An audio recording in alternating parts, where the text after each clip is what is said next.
Hello, I'm Dr. Sameera. I'm a consultant general and laparoscopic surgeon at V9 Hospital, Begumpet.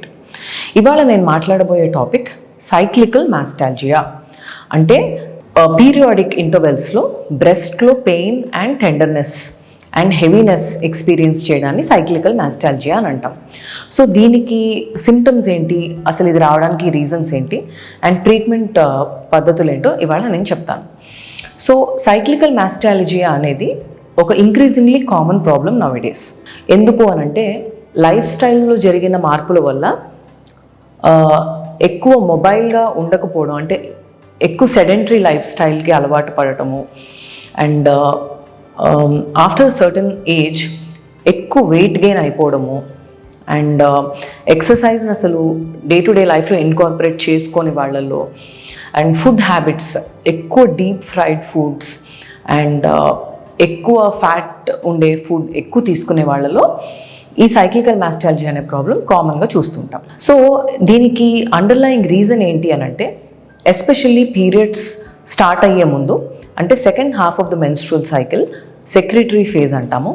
దాంట్లో progesterone అనే hormone పెరగడం వల్ల బ్రెస్ట్లో cyst formation, అంటే water field cavities అనమాట, water bubbles లాంటివి form అవ్వడం వల్ల బ్రెస్ట్ టెండర్గా హెవీగా ఎక్స్పీరియన్స్ చేస్తుంటారు. సో ఇది కొంతమందిలో ఇన్కెపాసిటేటింగ్ మాస్టాల్జియా అని అంటాం. అంటే దీనివల్ల చాలా ఇబ్బంది ఫీల్ అయ్యే వాళ్ళు and normal day to day activities కూడా చేసుకోలేని స్టేజ్కి పెయిన్ ఫీల్ అయ్యే వాళ్ళు కూడా ఉంటుంటారు. అండ్ చాలామంది simple life style modifications and treatment ద్వారా దీని నుంచి ఓవర్కమ్ చేయొచ్చు అనమాట.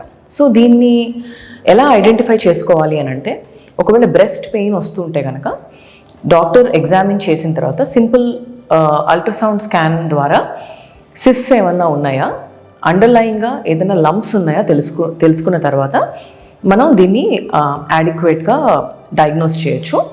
సో ఒకసారి డయాగ్నోసిస్ అయిన తర్వాత లైఫ్ స్టైల్ మోడిఫికేషన్స్ ఎలా చేసుకోవాలి అండ్ ఇది మళ్ళీ రిపీట్ అవ్వకుండా ఎలాంటి జాగ్రత్తలు తీసుకోవాలో పేషెంట్కి ఎక్స్ప్లెయిన్ చేయడం జరుగుతుంది.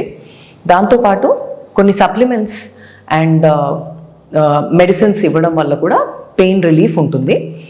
కొంతమందిలో ఇన్కెపాసిటేటింగ్ పెయిన్ ఉన్నప్పుడు, అంటే సివియర్ మాస్టాల్జియాతో సఫర్ అవుతున్న వాళ్ళలో కొన్ని హార్మోన్ రిసెప్టార్స్ని మోడిఫై చేసే మెడికేషన్స్ కూడా ఒక్కొక్కసారి చూస్ చేసుకోవాల్సి వస్తుంది.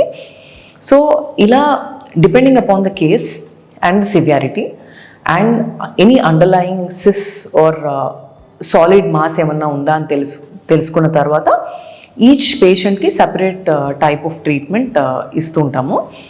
So whatever it might be, this is not a condition that you need to worry about, but at the same time simple measures తీసుకోవాల్సి వస్తుంది and life style modifications are very important.